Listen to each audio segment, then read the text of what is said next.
Brazil squad ঘোষণা করলেই যেন ব্রাজিল প্লেয়াররা ইনজুরিতে পড়ার জন্য কম্পিটিশন শুরু করে দেয়। গত রাতে ব্রাজিলিয়ানরা তাদের ক্লাবের হয়ে ম্যাচ খেলতে মাঠে নামেন। এরপর একে একে এডার মিলিতাও, ব্রেমার এবং আরানা ইনজুরিতে পড়েন। ব্রেমার তো এক অভাগার নাম, অসাধারণ পারফরমেন্স করলেও ন্যাশনাল টিমে স্বজনপ্রীতির জন্য ডাক পাওয়া হয় না, ডাক পেলেও বসতে হয় বেঞ্চে।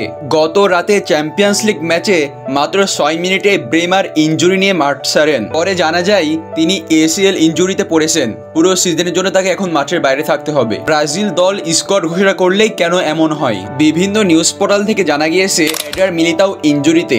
এটা আসলে ইনজুরি নাকি নাটক? এর আগের কলাপেও এডার মিলিতাও ডাক পেলে ইনজুরিতে পড়েন এবং ব্রাজিল ম্যাচ শেষে আবার ইনজুরি থেকে ব্যাক করেন এবং ক্লাবের হয়ে পারফরমেন্স করেন। যেন আলাদিনের চেরাগের জিনির জাদুতে তাদের ইনজুরি ঠিক হয়ে যায়। যেমন সাবিও এর আগের 2 ম্যাচে ব্রাজিলের জন্য স্কোরে ডাক পেলেও ইনজুরিতে পড়েন। ব্রাজিলের ম্যাচ শেষ হওয়ার সাথে সাথেই আবার তিনি ক্লাবের হয়ে পারফরমেন্স করেন। কেন করেন তারা এমন?